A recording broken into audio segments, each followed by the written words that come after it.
ወራህመቱላሂ ወበረካቱ። ጥያቄ ነበረ ጀዛከላሁ ኢንሻአላህ። ፎቶ ሐራም ነው ይባላል፣ እጅም ብቻውን ቢሰወር ሐራም ነው ይባላል።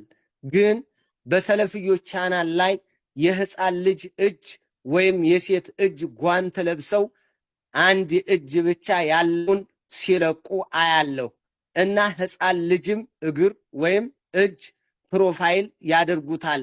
አቡ ፉላን ኡሙ ፉላን ኢንሻአላህ ብለው እላዩ ላይ ይጽፉበታል እጁ ጋር አቀናብረው። ይሄ እንዴት ነው? ሌላንም ሰው ይወሰውሳልና ኢንሻአላህ።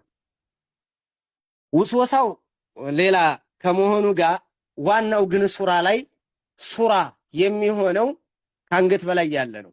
ሱራ የሚሆነው ይሄ ነው። ሐዲሱ የመጣው ሐዲስ ጠቋሚ يقول الإمام ابن باز رحمه الله تعالى لا بد من قطع الرأس ይላሉ።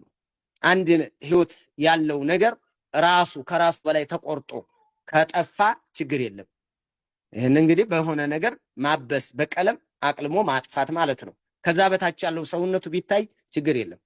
إذا كان بدون رأس يزول الرأس بالكلية ولكن ليس العبرة بأنه ما يرسل من قالوا النبي صلى الله عليه وسلم أمر بقطع الرأس راس قرط ብለዋል። እንዴት መረጃ አለ? ራሱን ቁረጡ የሚል የፎቶ روى مسلم عن أبي اللهياج الأسدي قال لي علي بن أبي طالب ألا أبعثك على ما بعثني عليه رسول الله صلى الله عليه وسلم ألا تدع تمثالا إلا طمسته ولا قبرا مشرفا إلا سويته. ስለዚህ ምን መደረግ አለበት? መወገድ ያለበት ሙሉን መወገድ ያለበት أسيد على كن راس قرطو يميل يقمو. وروى البيهقي عن ابن عباس رضي الله عنهما قال الصورة الرأس فإذا قطع الرأس فليس بصورة. مجموع فتاوى بن عثيمين لا يعلن راس قرطو راس كتقرط بوالا صورة يهون صورة يهون صورة يهون. الشيخ ابن عثيمين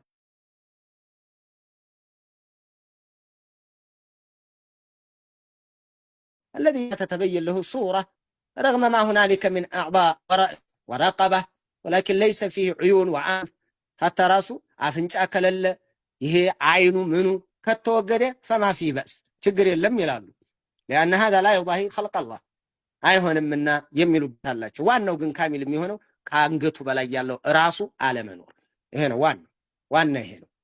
ይሄን በተመለከተ ትርሚዚ የዘገቡት ወصححه العلامة الألباني رحمه الله تعالى عنده من الحديث عنه أتاني جبريل فقال إني كنت أتيتك البارحة أني كنت تنانتنا متأتشه نبر يا نبي الله لا تشو فلم يمنعني أن أكون دخلت عليك البيت الذي كنت فيه أنبر كبت بيتكو تمقبات يكلكلن يلم إلا أنه كان في باب البيت بيته بروا كبابي نبر تمثال الرجال نبر النانو يسو تمثال نبر فامر برأس التمثال الذي بالباب بروا أتقب يالون تمثال أزز فليقطع أنقطو يقرط فليصير كهيئة الشجرة عند ذات بيت يهون يا مالك أنقط هالبا كذا قبال لهم ይሄ ሱራ የሚሆነው አብዛኛውን ጊዜ ከአንገት በላይ ያለው ይሄ ነው ሱራ።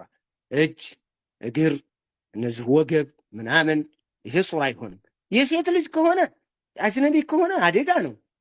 እጃችሁን እየሸላለማችሁ የሆነ ሂና እየተቀባ እየተደረገ ፕሮፋይል ላይ አውዙ ቢላህ ሱራ እኮ ብቻ አይደለም። ይሄ ሌላ ነገር ነው የሚሆነው። በሱራነት እኮ ብቻ አይደለም። የእናንተ የሱራነት ጥያቄ አይደለም።